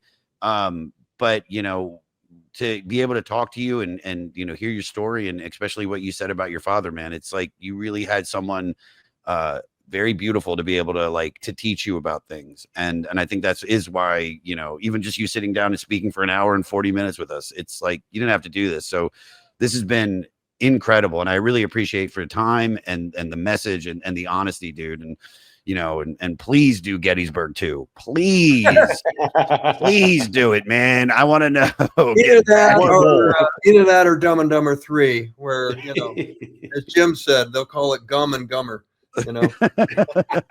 Even giving us a second one was like really, I mean, dude, it was a swan song. It was beautiful. And it's like, it really was. And it's like, dude, it's like Spinal Tap doing another Spinal Tap. It's like the people that love it need it. And it's special. And the things that you've done, whether it's the speech in the newsroom or I remember seeing Arachnophobia on opening night, dude, it's just, like I said, Good Night, Good Luck, Squid and the Whale. That was two of my favorite movies that summer. And it's just everything you keep doing. I'll keep watching it. And please come back on, man. This was so much fun. I can't thank you enough. I enjoyed it, guys. Thank you. So we ask everybody these questions. We'll make them quick, but I got a new one I'm going to throw in. First question is favorite song on the record. Country Girl. Nice. What do you skip over? Is there anything you dislike on this album? Yeah. Our House. Nice. Yeah, dude. Because it's the hit. I always say sometimes you hear the hit too much. All right. I'm not going to filter this one. Can you fuck to this record? Sure. Yeah, sure. The rhythms change. Yeah, it's all over the place. You know, I mean, teach your children while you're fucking is not going to be. She's like, no, listen, I know it's a first date, but just ignore this. So we'll skip this track. All right, this is the one I'm going to throw in. Out of the 4 members of Crosby, Stills, Nash and Young, rank them in how much you love them. Starting at the lead, you can go top to bottom. You tell us which way you're going. Stills, Neil, Crosby, Nash, and I love them all, but that's the order. That's the order. All right. What would be your elevator pitch to get someone to listen to this record that's never listened to it? How do you sum this record up? Remember the Beach Boys? Remember the Beatles and all those harmonies? Listen to this. Perfect. Yeah, I can't. I think you said it perfectly, because I was going to mention that earlier when you were talking about some of the artists that you like. Like my dad loved the 4 Freshmen. He loved those vocal groups. And, as I've gotten older, like falling in love with the Beach Boys, falling in love with the harmonies of the Beatles, even I just did Steely Dan Asia last night, and hearing Michael McDonald with stacked harmonies. There's something about harmonies, and there's something very beautiful about Crosby, Stills, Nash and Young. I don't know if anybody, maybe next to the Beach Boys, have done it better. And I am, I don't know if we have any. I don't think we have any other records on after this, but to be able to go in order and know what they put through this record, I think it's 4 guys, taking a break from being solo and making, in a sense, an individual solo record, and then carrying on. And it's an extension of when, the story of them being at Mama Cass's house in Laurel Canyon. Yeah. And the 3 of them, Crosby, Stills, and Nash, were singing something. And then Nash says, play it again. And then it happened. Everybody in the room heard it.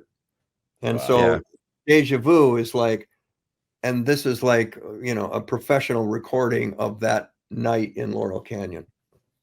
That's so rad. Cool. Jeff, thank you so much for coming on, buddy. Please come back. I know we've got some more Bruce, which is one of our most fought after artists, but I would love to have you back for anything. We still got another 147 episodes left. So your call, man. And this was just a gift to all of us. So thank you, brother. All right. Thank you. Appreciate it, guys.